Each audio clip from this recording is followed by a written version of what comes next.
संविधान का आर्टिकल 25, 26, 27 और 28 ये कहता है कि आप किसी भी रिलीजन के खिलाफ किसी प्रकार की बातें नहीं कर सकते। ये लोग एंटी हिंदू है, ठीक है, ये लोग एंटी हिंदू है, ठीक है, पूरे कांग्रेस के। I got the point. देख लेंगे सर, देख लेंगे इसको। I will see the. Please be seated. आप लोग बैठिए, हम देख लेंगे। सभापति महोदय, हम देख लेंगे, आप बैठिए, प्लीज। आप बोलिए, हम देख लेंगे। गौरव जी बोला है ना, प्लीज आप लोग बैठिए, बोलने दीजिए, नेता को बोलने दीजिए। जिस स्नान के लिए प्रधानमंत्री गए हो, देश के राष्ट्रपति गए हो, उपराष्ट्रपति गए हो, मंत्री गए हो, क्या यही विकसित भारत की तस्वीर होगी?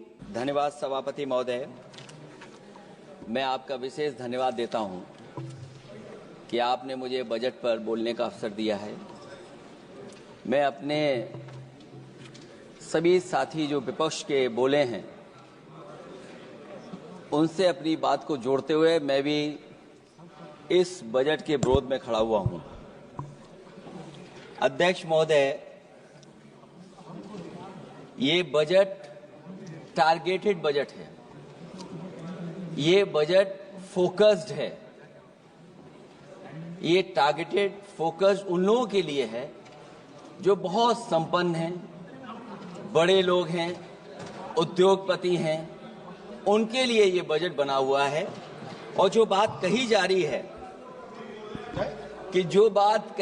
है कि भारत को विकसित राष्ट्र बनाने के लिए मुझे इसमें कोई रोड मैप नहीं दिखाई देता है।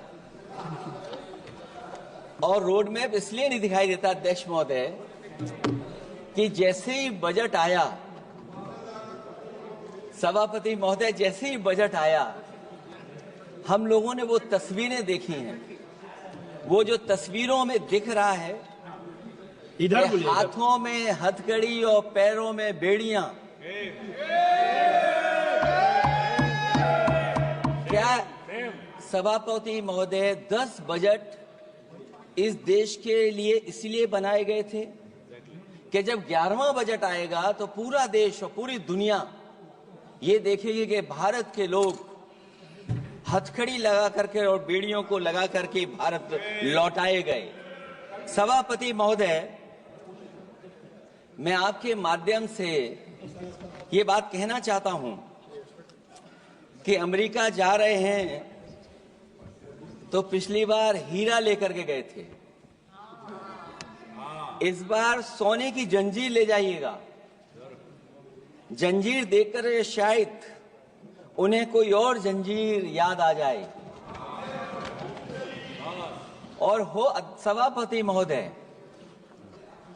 हो सके तो कुछ बच्चे और महिलाओं को अपने साथ तो नहीं, किसी और जहाज में साथ लेते आएगा। वो जहाज भी तो भारत का ही होगा। इतना हक तो उनका बनता ही है कि कम से कम दूसरों की ठगी से शिकार कुछ लोग तो बाइज्जत देश लौट सकें। वैसे सवाल ये भी है कि आपके रहते ऐसी ठगी कैसे फल फूल रही है। और सभापति महोदय, इस ठगी से सबसे ज्यादा अगर प्रभावित कहीं के लोग हैं तो वो गुजरात के प्रभावित लोग हैं। क्या यही सभापति हमारे विकसित भारत की तस्वीर है? यादव जी, आप सीनियर मेंबर हैं। सभापति पार्लियामेंट्री वर्ड जो आप बोलते हैं थोड़ा सा सोच समझ कर बोलिएगा। ये ठगी वर्ड जो है थोड़ा सा इसको हटा दीजिएगा। सभापति महोदय, एक दूसरी तस्वीर में हम लोगों ने देखी, महाकुंभ जो 144 साल बाद एक झूठा प्रचार किया गया। 144 साल। सभापति महोदय, बोलने दीजिए। सभापति महोदय, कुछ पॉइंट रेज करा। सभापति महोदय, ये एक मिनट रुकिए, एक मिनट, जस्ट ए मिनट, एस्ट्रोनॉम, एक minute please, honourable member please. Yadav ji, एक मिनट प्लीज, आप बैठिए। सभापति महोदय, यादव जी आप बैठिए, एक मिनट, आप बोलिए। संविधान का आर्टिकल 25, 26, 27 और 28 ये कहता है कि आप किसी भी रिलीजन के खिलाफ किसी प्रकार की बातें नहीं कर सकते। ये लोग एंटी हिंदू है, ठीक है, ये लोग ठीक है। एंटी हिंदू है। ठीक है, पूरे कांग्रेस के I got the point. I got the point. देख Please. लेंगे सर, देख लेंगे इसको। I will see the. I will see the. I will see. Please be seated. Please be seated. आप लोग बैठिए, हम देख लेंगे, देख लेंगे, देख लेंगे। सभापति महोदय, हम देख लेंगे, आप बैठिए, बैठिए, प्लीज। आप बोलिए, हम देख लेंगे। गौरव जी बोला है ना, प्लीज आप लोग बैठिए, बोलने दीजिए, नेता को बोलने दीजिए, माननीय नेताजी को बोलने दीजिए। वो महाकुंभ की तस्वीर,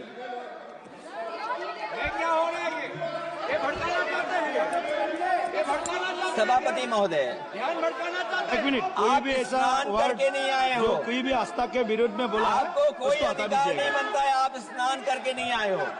आपने स्नान नहीं किया कुंभ में। बोल दिया मैंने, सभापति बोल दिया महोदय, मैंने, बोल दिया मैंने, बोल दिया, प्लीज आप वो हटा दिया जाएगा, हटा दिया जाएगा उसे। सभापति महोदय, इन्होंने कुंभ में स्नान नहीं किया। आप इधर देखिए, शहर पर देखिए, उधर मत देखिए, शहर को संबोधन कीजिए। अगर फोटो आई होती तो मैं जैकेट वाली भी फोटो देख लेता। आपका कोई गलत फोटो दिखा है, सभापति महोदय, ऐसा लग रहा है। विकसित भारत की जो दूसरी तस्वीर देखी, जी, वो तस्वीर न केवल हम लोगों को दुख पहुंचाती है, बल्कि तमाम वो सनातन को स्वीकार करने वाले लोग, उनको दुख पहुंचाया होगा। सभापति महोदय, अगर लोग तकलीफ में रहे, परेशानी में रहे, और ये पहली बार हुआ होगा ऐसा कि लोग 300 किलोमीटर के जाम में फंस गए, न केवल एक मुख्यमंत्री सभापति महोदय, उन्हें दो मुख्यमंत्रियों को लगाना पड़ा कि कैसे जाम रुक जाए। सभापति, इसके साथ साथ इन्हीं के संगठन के लोगों को जब लगा कि वो व्यवस्था नहीं बना सकते, तो इतने दिनों बाद इनके संगठन के लोगों की अपील है कि भारतीय जनता पार्टी के कार्यकर्ता बाहर आए और लोगों को सुविधा दें, परेशानी दें। ये बात तब सभापति आई है जब लोग दुख, तकलीफ, परेशानी की वजह से इनके खिलाफ चिल्लाने लगे, इनके खिलाफ बोलने लगे। सभापति महोदय, मैं ये पूछना चाहता हूं,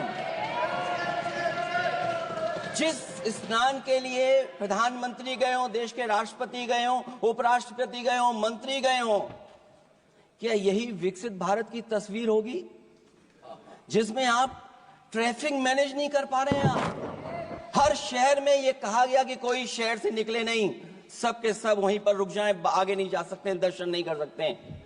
अगर ये सच्चाई नहीं है सभापति महोदय, सब बॉर्डर सील हुए हैं, जितना भारत के लोग सब बॉर्डर सील हुए हैं, और फिर चांद पर पहुंचने का क्या फायदा जब जमीन की समस्याएं न दिखती हों आपको,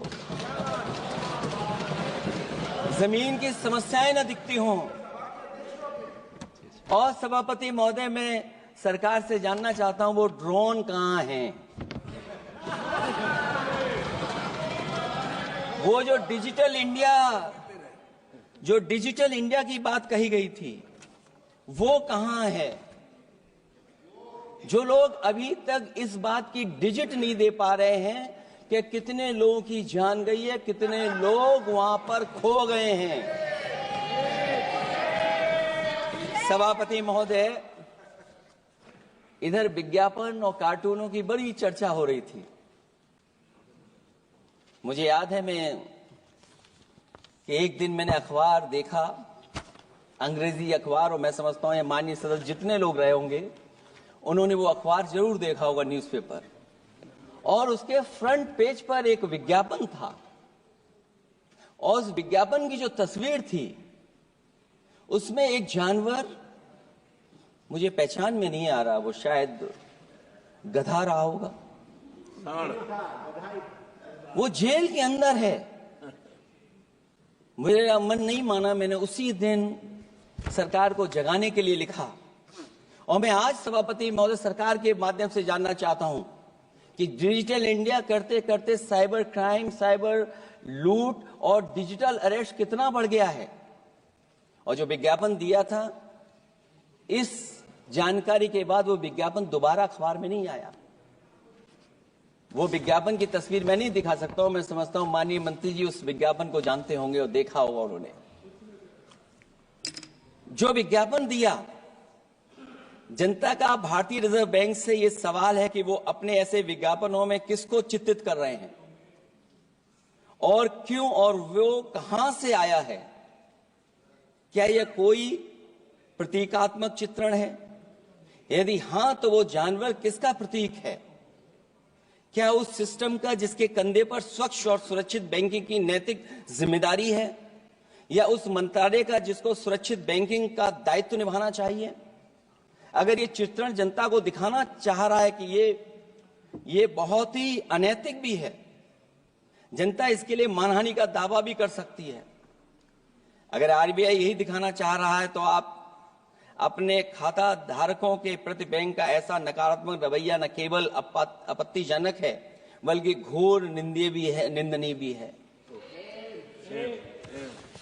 आरबीआई ऐसे विज्ञापनों से नहीं, बल्कि अपने सिस्टम को चुस्त दुरुस्त करके वह जनता में बैंकिंग साक्षरता और बैंकिंग सजगता जागरूकता अभियान चलाकर जनता को सचेत और सावधान करें। उसी के बाद मैं समझता हूं, जब भी हम लोग मोबाइल खोलते हैं, कोई ना कोई आवाज सुनाई देती है उसके अंदर। क्या सभापति महोदय, डिजिटल अरेस्ट के माध्यम से लाखों लाख रुपया नहीं लूटा जा रहा है? आखिरकार उसके लिए जिम्मेदार कौन है? कौन जिम्मेदार है उसके लिए? जो बजट दिया है, जो बजट में बातें निकल करके आ रही हैं, बजट में पीडीए के उत्थान के लिए कुछ भी नहीं है सभापति महोदय। और जो लोग अपनी जीडीपी की न जाने कितनी कहानियां बताते थे, आज वो जीडीपी रेट क्यों कम होता चला जा रहा है? क्यों जीडीपी 6.4% के आसपास पहुंच गई है? न केवल जीडीपी, बल्कि आज अगर हम 87 रुपए लेकर के ही $1 ले सकते हैं। कभी डॉलर को नीचे गिरने की कहानी कहीं किसी से जोड़ दी गई थी। आज सोचिए कितने रुपए हम इकट्ठे करते हैं, तब जाकर के हमें $1 मिलता है। क्या सरकार के पास इसका कोई जवाब है? इस ग्रोथ रेट के कम होने का कारण जो सभापति महोदय मुझे समझ में आता है, वो इन्वेस्टमेंट की कमी और कंजप्शन की कमी है। ये देश की आर्थिक विकास की स्थिति पर प्रश्न चिन्ह लगाता है। और यही नहीं सभापति महोदय, जो भेदभाव बढ़ता चला जा रहा है, जो खाई पैदा होती जा रही है, इन्हीं के आंकड़े बताते हैं कि खाई कितनी है। मुट्ठी भर लोगों के पास पूरे देश की संपदा पहुंच गई। जो ज्यादा लोग हैं वो गरीब हैं। उनके जीवन यापन के लिए 80 करोड़ लोगों को आपको राशन बांटना पड़ रहा है। क्या यही विकसित भारत की तस्वीर है? और फिर दुनिया में हम पर कैपिटा इनकम में कहां खड़े हैं? अगर हम केवल सरकार से सभापति महोदय आपके माध्यम से जानना चाहें कि जिन परिवारों को आप राशन दे रहे हैं, उन परिवारों की पर कैपिटा इनकम क्या है? और अगर विकसित भारत की तस्वीर लेकर के ये सरकार चलना चाहती है, तो कम से कम सरकार की सभापति महोदय जिम्मेदारी बनती है कि जो 80 करोड़ लोग राशन पा रहे हैं, उनके आपकी पर कैपिटा इनकम क्या है? एक बहुत प्रिय काम सरकार का है, इतना प्रिय है कि उसका नाम बदल करके इज्जत घर कर दिया गया। मुझे याद है कि एक छत्तीसगढ़ में बुजुर्ग मां, जिसने बकरी बेच करके अपना शौचालय बनाया था, और बकरी बेचने के बाद शौचालय जब बनाया तो देश के प्रधानमंत्री जी ने उनका सम्मान किया। आखिरकार सवाल यह है कि बकरी उसे क्यों बेचनी पड़ गई? इसका मतलब यह है कि आपकी जो बनाई हुई स्कीम है वो जमीन पर नहीं पहुंच रही है,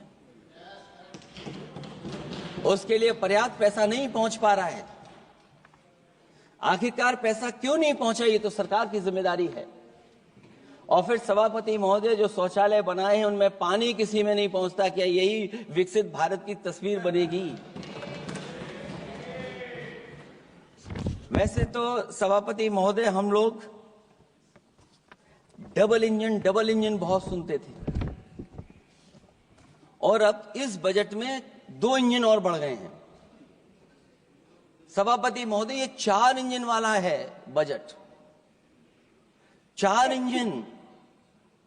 लगता तो ऐसा है कि ये एक के बाद एक इंजन खराब हो गया होगा, इसीलिए इन्हें 4 इंजन लगाने पड़े हैं।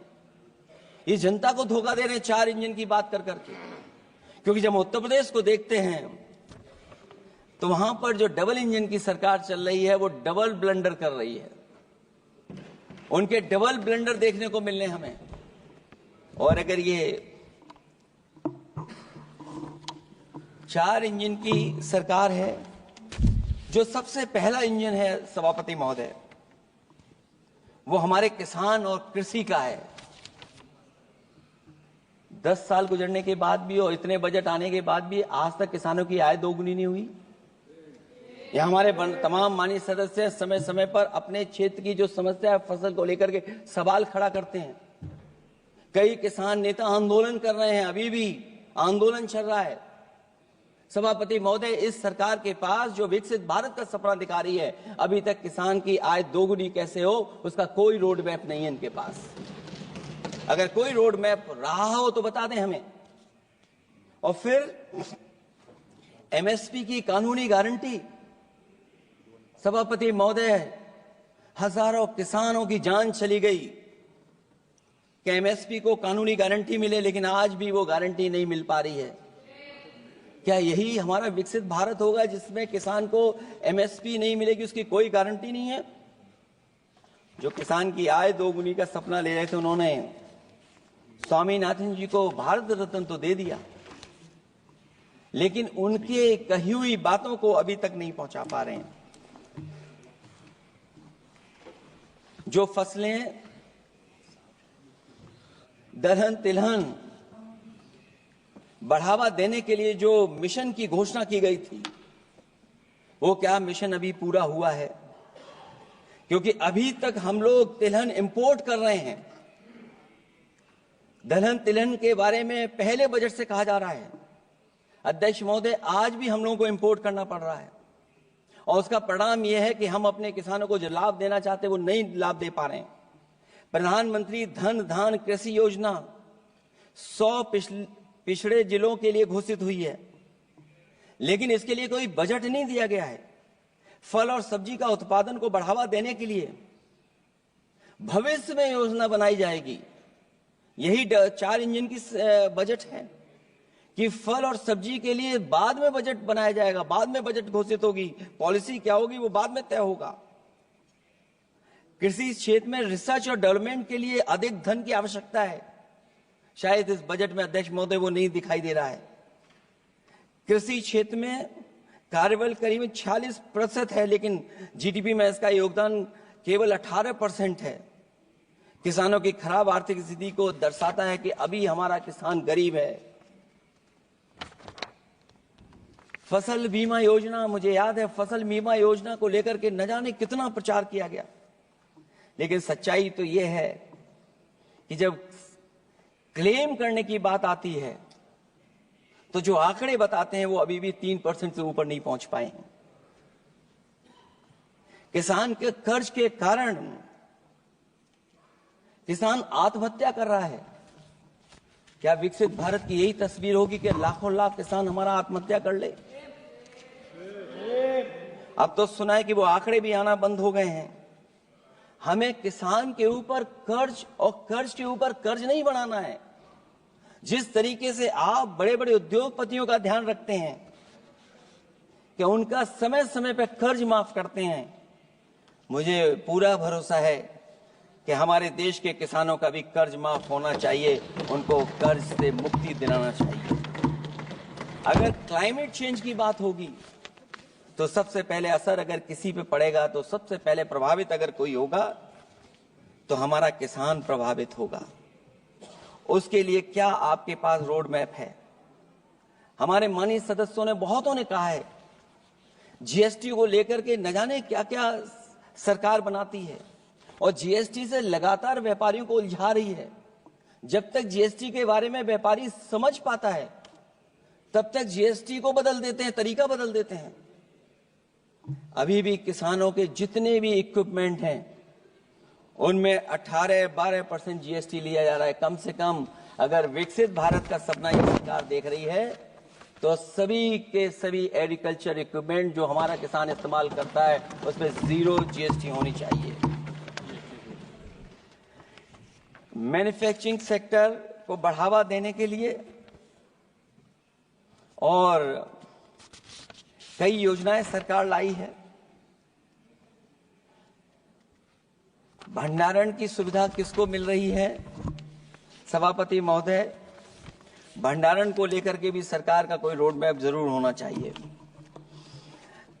ये कैसी अर्थव्यवस्था है अध्यक्ष महोदय, जहां पर अर्थव्यवस्था को तो हम तीसरे नंबर पे पहुंचा रहे हैं, लेकिन नौकरी और रोजगार उसके पास नहीं है।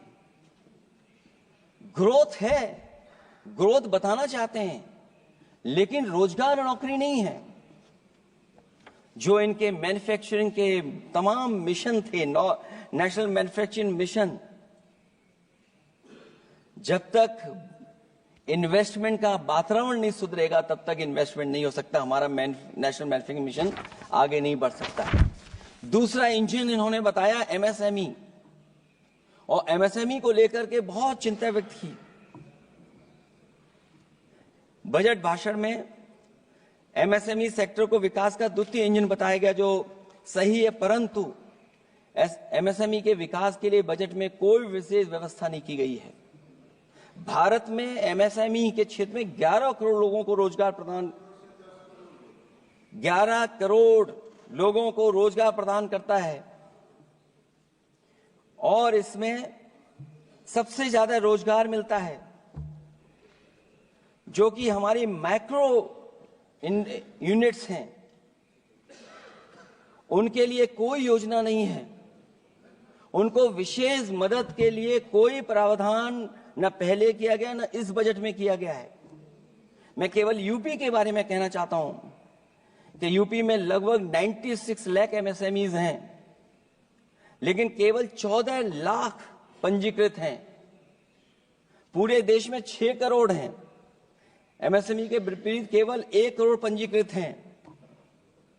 अध्यक्ष महोदय, अगर 96 लाख MSMEs हैं केवल यूपी में, 6 करोड़ पूरे देश में हैं, और पंजीकृत केवल 14 लाख और 1 करोड़ हैं, तो इसका मतलब यह है कि ज्यादातर MSME सेक्टर को सरकारी योजनाओं का कोई लाभ नहीं पहुंच पा रहा है।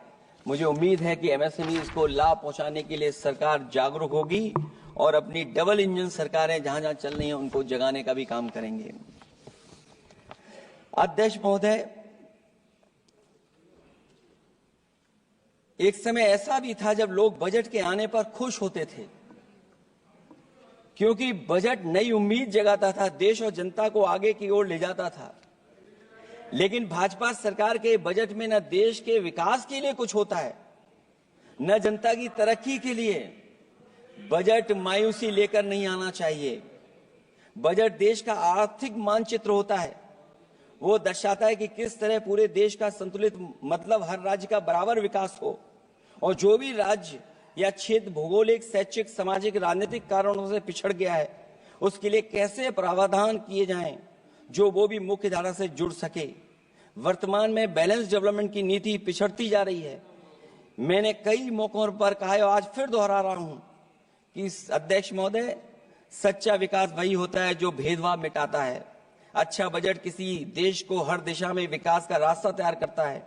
इन्हीं अर्थों में बजट लोकतांत्रिक होता है, जो समाज के हर वर्ग के लिए लाभकारी होता है। ये सबसे आखिरी व्यक्ति को ताकत देकर के उसे आर्थिक मुख्य धारा से जोड़ता है। ये बजट होता है। और मैं तो कहूंगा अध्यक्ष महोदय, मिट जाए अमीरी गरीबी के बीच की वो सब खाई जिसमें भेदभाव और गैर बराबरी की जड़ें जमाई। बजट के अंदर उसके लिए हमेशा एक दिल धड़कना चाहिए, जो आज भी भूख के सूचकांक के आंकड़े बनाकर देश के दिखावटी विकास के सच का भंडाफोड़ कर रही है। भूख मिटे, महंगाई घटे, यही बजट का सबसे बड़ा नारा होना चाहिए। निर्बल को सबल बनाना, निराशा को आशा में बदलना ही बजट का मानवीय पहलू होना चाहिए। बजट का सबसे बड़ा सिद्धांत कमजोर के प्रति हमदर्दी होना चाहिए। बजट बनाने की सोच किसी या कुछ लोगों को लाभ पहुंचाने की नहीं होनी चाहिए, बल्कि इंसानियत के नजरिए की उसी बुनियाद होनी चाहिए। यदि बजट के आने से निर्बल सवाल बनता है तो समझो बजट अपने उद्देश्यों से सफल हुआ है, नहीं तो उसे असफल ही माना जाना चाहिए। अध्यक्ष महोदय, रोटी की भूख किसानों को विश्वास में लेकर ही मिटाई जा सकती है, और मैंने पहले भी कहा और फिर दोहराता हूं उन बातों को। किसान को फसल का सही दाम दिलवाना और उसे बीज, खाद, पानी का इंतजाम करना, आवारा पशुओं से उनकी फसलों को बचाना। और ये आवारा पशुओं को अध्यक्ष महोदय मैं इसलिए कहना चाहता हूं, उत्तर प्रदेश के चुनाव में देश के प्रधानमंत्री जी आए थे, उन्होंने कहा था कि मैंने एक रोड मैप बनाया है और 2 हफ्ते मुझे लगेंगे, सरकार बनवा दीजिए, एक भी जानवर सड़क पर नहीं दिखाई देगा और किसान की जान नहीं जाएगी और न खेतों की बर्बादी होगी। लेकिन अध्यक्ष महोदय, मैं उत्तर प्रदेश के माननीय सदस्य चाहे इधर के हों उधर के हों, वो जानते होंगे कि इस तकलीफ और परेशानी से अभी भी किसान उभर नहीं पाया है और आज भी खेतों को उसे 4 दीवारी या तारों से जोड़ करके चलना पड़ रहा है। फसलों को बचाना सरकार की प्राथमिकता होनी चाहिए। इस मामले में जुमलेबाजी और झूठे वादे अच्छे नहीं। आंकड़े बताते हैं कि देश में बहुत सारे ऐसे कारोबार हो रहे हैं जो कारोबार बढ़ते चले जा रहे हैं। कई उद्योगपति कई गुना कारोबार से लाभ उठा रहे हैं। कई विदेशी कंपनियां इस धंधे में अरबों कमा रही हैं, लेकिन आलू का किसान इस लाभ से वंचित है। जहां अध्यक्ष महोदय, बिहार के लिए मुनक्का को लेकर के अगर वोट बढ़ाए, मैं उसका स्वागत करता हूं। मखाने को लेकर के एक कदम आगे चला गया, मैं दूसरे स्टेट में पहुंच गया अध्यक्ष महोदय। लेकिन मखाने का जो बोर्ड बनाए, लेकिन हमारे साथियों मखाने का ध्यान रखना, जिस तरीके से पॉपकॉर्न का मीठे और नमकीन में जीएसटी में हेरफेर हो गया है, कहीं आपके मखाने में भी मीठे का जीएसटी अलग हो, नमकीन का अलग हो, गुड़ वाले का अलग हो मखाने में। हाँ, कहीं वैसा ही ना करेंगे। आज किसान का आंदोलित होना सरकार की विफलता का सबसे बड़ा उदाहरण है। सरकार और किसान के बीच भरोसे के बिना भूख नहीं मिटाई जा सकती है। समय पर बीज, खाद को मिलना, कृषि ऋणों को माफ होना, एमएसपी दिलवाना सरकार का दायित्व है, वो इससे बच नहीं सकती। किसानों के हिस्से में काले कानून नहीं, सतरंगी भविष्य आना चाहिए, और ये सरकार काले कानून ला करके हमारे किसानों को अपमानित करना चाहती है। वहीं अध्यक्ष महोदय, हमारे मानव संसाधन के लिए स्वास्थ्य एक बड़ी चुनौती है। चिकित्सा स्वास्थ्य में सुधार होना बेहद जरूरी है। आज के समय की सबसे बड़ी जरूरत है कि हर शरीर को पोषक आहार मिल सके, कार्य की दशाएं अच्छी हों, वर्क लाइफ बैलेंस सही हो, जिससे मानसिक रूप से भी लोग स्वस्थ रहें। इसके अलावा पर्यावरण को भी अब स्वास्थ्य के बड़े कारक के रूप में लेना होगा। एनवायरनमेंट को हेल्थ फैक्टर के रूप में देखना होगा। हर तरह के प्रदूषण को रोकना होगा, हरियाली बढ़ानी होगी। साथ ही एक बात और अहम है, और वह है हर तरफ नकारात्मकता, नफरत का प्रचार। इससे इंसान के अंदर नेगेटिविटी आती है, आपस का विश्वास और सौहार्द टूटता है। इसके परिणाम स्वरूप इमोशनल सपोर्ट सिस्टम फेल होने लगता है। फेक न्यूज लोगों को मानसिक रूप से धीरे धीरे बीमार बना रही है। इसे हर हाल में रोकना होगा। और अध्यक्ष महोदय, इसमें विपक्ष से ज्यादा सरकार की जिम्मेदारी है, क्योंकि कई मौकों पर हम लोग देखते हैं कि सरकार जितना अपने आप का प्रचार करना चाहती है, उससे ज्यादा दूसरों को कैसे बदनाम किया जाए उसके लिए प्रचार करती है। ये शायद सरकार की जिम्मेदारी बड़ी बनती है। इससे देश के मानव संसाधन में जो जानबूझ करके आपसी अविश्वास बढ़ाया जा रहा है और समाज में सौहार्द को भी जानबूझ करके घटाया जा रहा है, जिससे कुछ लोग अपनी सियासी रोटियां सेक सकें। इसके लिए सख्त कानून लाना चाहिए अध्यक्ष महोदय। एक तरफ सरकार लोगों को सही इलाज नहीं दे पा रही है, दूसरे जीवन और स्वास्थ्य बीमा पर भी टैक्स लग रहा है।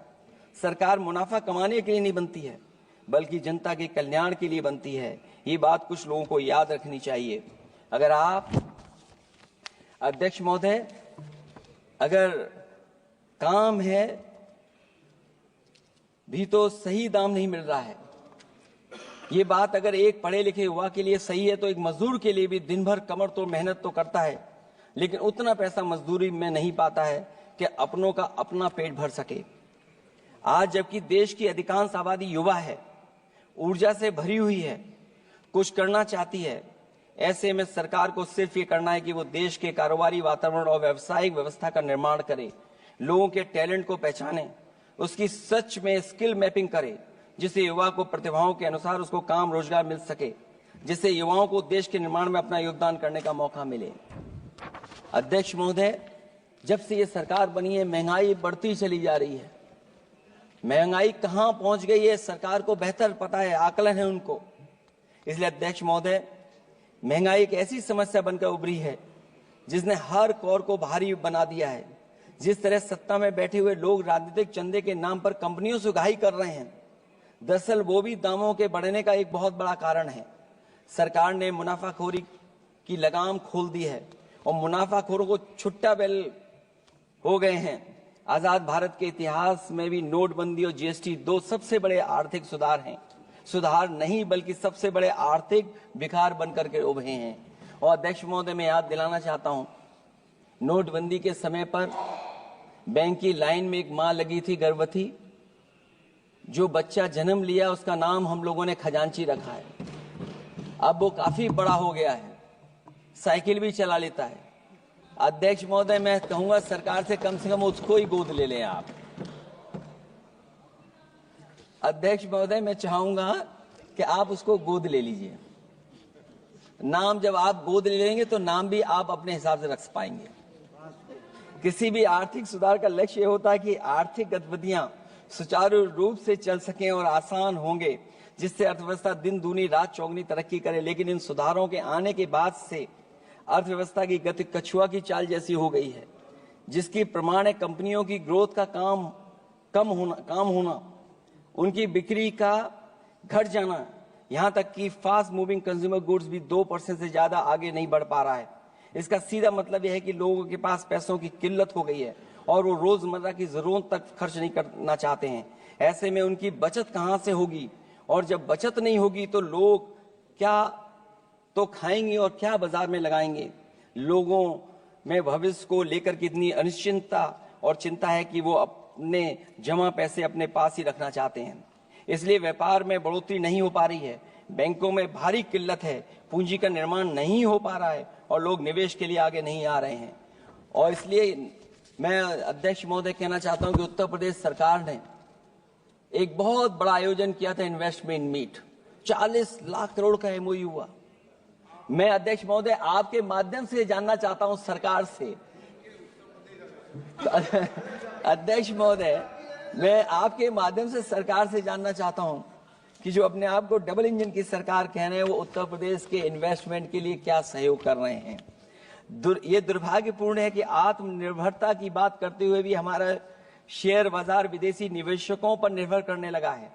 जब वो पैसे लगा देते हैं तो शेयर बाजार में उछाल आ जाता है, नहीं तो उसे धड़ाम होते देर नहीं लगती है और एक एक दिन में हमारे निवेशकों का लाखों करोड़ों का नुकसान हो जाता है। इसका एक बड़ा शिकार हमारी युवा पीढ़ी भी हो रही है, जो देखा देखी में पैसे तो लगा देती है लेकिन शेयर की खरीद फरोख्त से पैसा कमाने वाले बिचौलियों की गहरी चाल को समझ नहीं पाती है। ये खेल बंद होना चाहिए और जिम्मेदारी सरकार की बनती है कि खेल ये बंद हो। सेबी को अपना काम निष्पक्ष करना चाहिए और अर्थव्यवस्था की निगरानी व्यवस्था सच्ची नीयत के साथ सजग और सचेत होनी चाहिए। इनसिक्योरिटी सिक्योरिटी मार्केट से बाहर होनी चाहिए। अध्यक्ष महोदय, आज जिस तरह विदेशी निवेशक धीरे धीरे भारतीय बाजार से अपना पैसा बाहर निकाल रहे हैं, वो दर्शाता है कि हमारी अर्थव्यवस्था से अब उनका भरोसा उठ गया है। उन्हें दूसरे देशों से अधिक लाभ कमाने की उम्मीद है, इसलिए वो अपना पैसा यहां से निकालकर दूसरे देशों में लगा रहे हैं और हमारा शेयर मार्केट उनकी वजह से हिचकोले खा रहा है। अध्यक्ष महोदय, मैं अपने बात को ज्यादा बड़ा लिख दिया मैं, क्योंकि अध्यक्ष महोदय बजट 4 इंजन का था इसलिए बड़ा लिख करके लाए, कोई बात छूटे ना, क्योंकि सरकार तक वो बात पहुंच जाए। नहीं, क्योंकि अध्यक्ष महोदय अगर 11वां बजट हो 4 इंजन लगाने पड़े तो कहां विकसित भारत बन रहा है। जीएसटी को भ्रष्टाचार से मुक्त करना होगा, व्यापारियों के प्रति विश्वास जताना होगा। यदि टैक्स की व्यवस्था और दर सही होगी तो सब आसानी से टैक्स भर देंगे। हाई टैक्स रेट दरअसल भ्रष्टाचार को बढ़ावा देती है, इससे राजस्व की हानि होती है। सच में लोग काम कारोबार करना चाहते हैं, कर की चोरी नहीं करना चाहते हैं। इसलिए टैक्स की रेट को तार्किक बनाना और टैक्स सिस्टम को इजी करने की से ही अर्थव्यवस्था में गति आएगी। निवेश के लिए दुनिया वापस हमारे देश की ओर देखेगी। मैं अध्यक्ष महोदय, अर्थव्यवस्था के संबंध में एक गंभीर मुद्दा मैं बताना चाहता हूं। एक बहुत गंभीर मामला है पलायन का। पलायन के मामले में एक बहुत बड़ा विरोधाभास हमारी अर्थव्यवस्था के लिए चुनौती बन रहा है। एक तरफ वो सबसे अमीर वो लोग जो अपनी पूंजी का निवेश करते हैं और दूसरी तरफ सबसे गरीब वो लोग हैं जिनके पास अपने श्रम निवेश करने के अलावा कोई दूसरा रास्ता नहीं है। ऐसे हजारों अरबपति बाहर के देशों में ज्यादा उम्मीद देखते हुए अपनी पूंजी लेकर देश छोड़कर जा रहे हैं। वहीं दूसरी तरफ जो सबसे गरीब लोग हैं वो राज्यों के असंतुलित विकास की वजह से अपने राज्यों से पलायन कर रहे हैं। ऐसे इस महा समस्या का सबसे बड़ा शिकार हमारा उत्तर प्रदेश है, जहां नौकरी और अवसरों की भारी कमी है, जहां विकास टीवी अखबारों होर्डिंग में तो दिखता है लेकिन जमीन पर नहीं। जब पूंजी और श्रम के निवेश के लिए आंतरिक वातावरण बनेगा तभी सच्चा विकास होगा। बजट अपने उद्देश्यों को प्राप्त करेगा, अर्थव्यवस्था लाभ के लोभ से मुक्ति होगी और बजट एक लोकतांत्रिक देश के जन कल्याण के सही दिशा में आगे बढ़ेगा। अध्यक्ष महोदय, बजट विकास में तेजी लाने का इसका मतलब यह है कि पिछले 11 सालों के भाजपा ने विकास के लिए कछुए की चाल चली है। जब उन्होंने समावेशी विकास सुनिश्चित करने के लिए संकल्प लिया तो ये बात खुली की हुआ है। मतलब कुछ लोग वहताशा आगे बढ़ गए हैं और बाकी नीचे की ओर जा रहे हैं। निजी क्षेत्र के निवेश में को नई जान डालने की बात करने का अर्थ ये निकलता है कि भाजपा राज में निजी क्षेत्र बेजान हो गया है। नोटबंदी और जीएसटी के लिए सुधार नहीं विकार साबित हुआ। अध्यक्ष महोदय, परिवारों के मनोभाव में उल्लास भरने की बात करने वो स्वीकार कर रही हैं, लोगों को मुस्कुराना बंद कर दिया है। अच्छे दिन न इनके राज में आए हैं और न आएंगे आने वाले समय में भी। भारत के बढ़ते मध्यम मार्ग को खर्च करने की शक्ति को बढ़ाने की बात तो मतलब है कि मध्यम वर्ग के हाथ खाली हैं। आज आप आयकर की बात कर रहे हैं।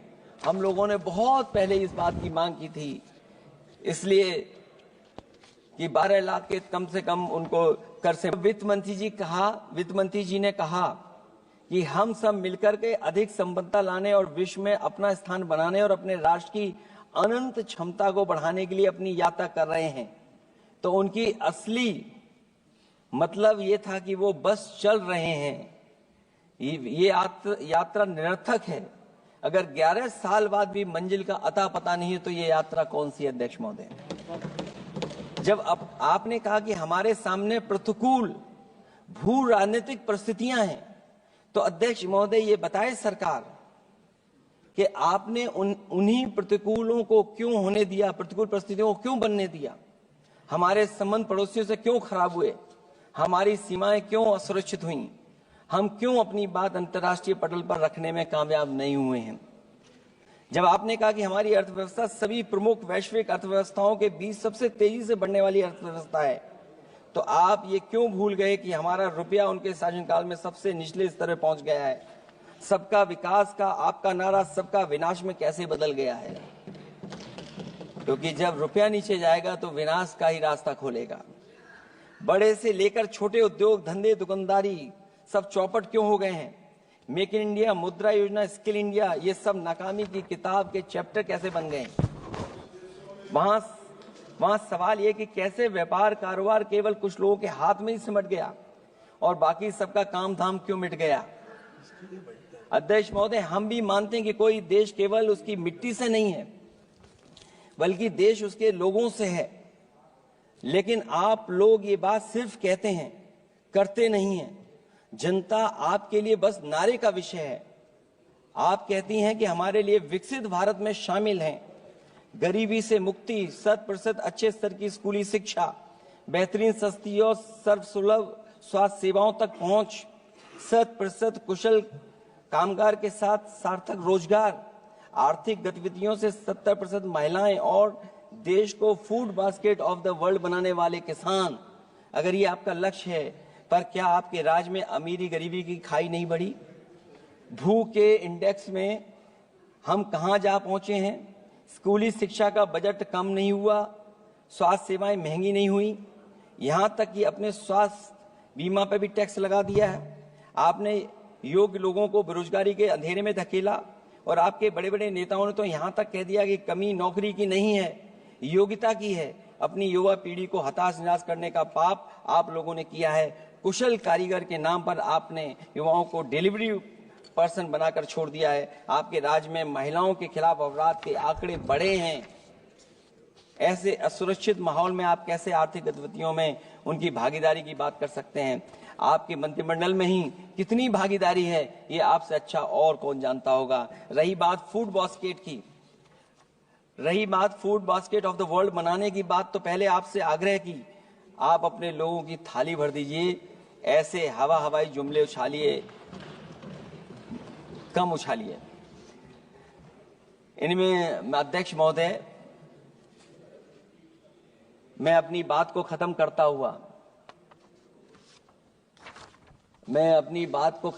इतना ही कहना चाहता हूं कि इस बजट में जिन 6 क्षेत्रों में परिवर्तनकारी सुधार की बात कही गई है, उनमें से कराधान अब तक सफल नहीं होगा जब तक उसे सरल, पारदर्शी और ईमानदार नहीं बनाया जाएगा, जब तक विद्युत क्षेत्र को निजी हाथों में सौंपकर मनमानी वसूली से रोका नहीं जाएगा, शहरी विकास के नाम पर जब तक जमीनों कुछ धनवानों के हाथों में कौड़ियों के दाम बेचने का खेल खत्म नहीं किया जाएगा, खनन के नाम पर जब तक जल, जंगल, जमीन पर आदिवासी पारंपरिक अधिकार की हकमारी की हेराफेरी रोकी नहीं जाएगी, और जब तक वित्तीय क्षेत्र और विनियामक सुधार की निष्पक्ष कोशिश नहीं की जाएगी। अंत में मैं अध्यक्ष महोदय इतना ही कहना चाहूंगा कि असली तरक्की है वही जो हर फर्क मिटाती है। असली तरक्की है वही जो हर फर्क मिटाती है, जो हर तरफ खुशहाली के गुलशन खिलाती है। इन्हीं शब्दों के साथ अध्यक्ष महोदय मैं धन्यवाद देना चाहता हूं। मैं इस बजट का विरोध करता हूं। ये रोड मैप कहीं नहीं दिखाता है कि जिससे विकसित भारत बने। बहुत बहुत धन्यवाद। मिल्क टाइम्स को जारी रखने और मजबूत बनाने के लिए हमारी आर्थिक सहायता कीजिए। ये एक आजाद मीडिया हाउस और कमजोरों की आवाज है।